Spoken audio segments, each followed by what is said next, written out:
Here is a short true story wrapped in esoteric mystery, first encounters, conquistador confusion, and the silent shadow of Tartaria. This tale combines factual historical sources with the buried whispers of what might have been erased, and it all begins not with gold, but with maps, myths, and mistaken identities. The Smoke Over the Red Lands, a true esoteric tale of first contact and forgotten kingdoms. We start in the year 1513, location Gulf of Mexico, witness Alvar Núñez Cabeza de Vaca. Devil and see all.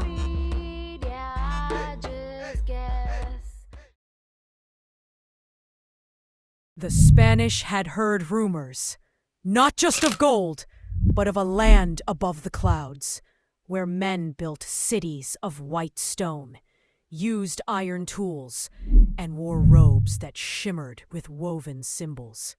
The natives spoke of giants who had once ruled, floods that reset time, and of a northern empire whose name had been forgotten, but not its echo.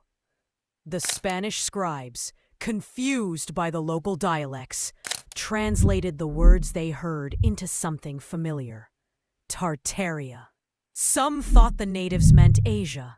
Others swore they meant a powerful kingdom once known across both oceans. In 1528, after surviving a hurricane and shipwreck near modern-day Texas, conquistador Cabeza de Vaca wandered for 8 years through what is now the American South and Southwest. In his journal, he writes cryptically, "We walked for moons under a sun that knew our names, guided by men with long beards and high towers in the distance. They called their place Tatalac, a word sounding as Tartaria to our ears. He was not believed. They called it delirium, the heat, the trauma of being lost. But those he encountered spoke of iron serpents that once moved without fire, floating homes that followed stars, and a great city north of the plains, abandoned long before the Spanish came, whose rulers had eyes like the moon and could read thoughts from stones." By the late 1500s, maps drawn by Europeans showed a strange, recurring name in the upper territories of America: Tartaria, or Tartare, scribbled in faded ink over parts of the Pacific Northwest and northern Canada. Some maps, especially those by Gerardus Mercator, hinted at a magnetic mountain at the North Pole with 4 rivers flowing from it. A myth consistent with the idea of Tartaria's capital being somewhere near Hyperborea.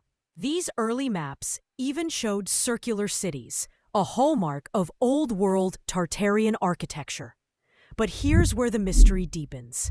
Spanish and French scouts in New Mexico, Arizona, and the Midwest wrote about mound cities, star fortresses, and white tribes that had disappeared only a generation prior, leaving behind stone wheels aligned with solstices and massive copper tools untouched by rust. By the 1600s, Tartaria vanishes from maps of the Americas. The story changes. Now the land is untamed, the natives primitive, the old cities called natural formations. But in the private journals of conquistadors and Jesuit priests, the epos remain. Words like Tula, Tula Atlantis, and Tartaria reappear. One Jesuit, writing from Quebec in 1642, said, "The people speak of their ancestors' flight from the Tower of Ice, across lands of magnet and fire. They remember a king who rode a chariot of air. They say the name in secret, Tartaria." So what did they really see? A confused memory of Mongol Tartary, or a deeper truth of a global civilization, one part of which thrived in North America before the Great Resets? The conquistadors were not just invaders. They were accidental witnesses to the ghosts of a forgotten empire. one not yet erased from memory, but scrubbed clean from the official books.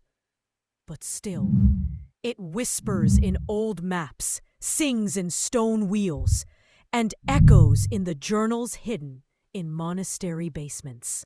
And it's calling us to remember. Until next time, your Sea Star Curacy, channeled by 3611027, the Beautiful Whisperer. Our Sea Star Devil and Seal. Apply the news you can use. Get dangerous. Have I given you a clue?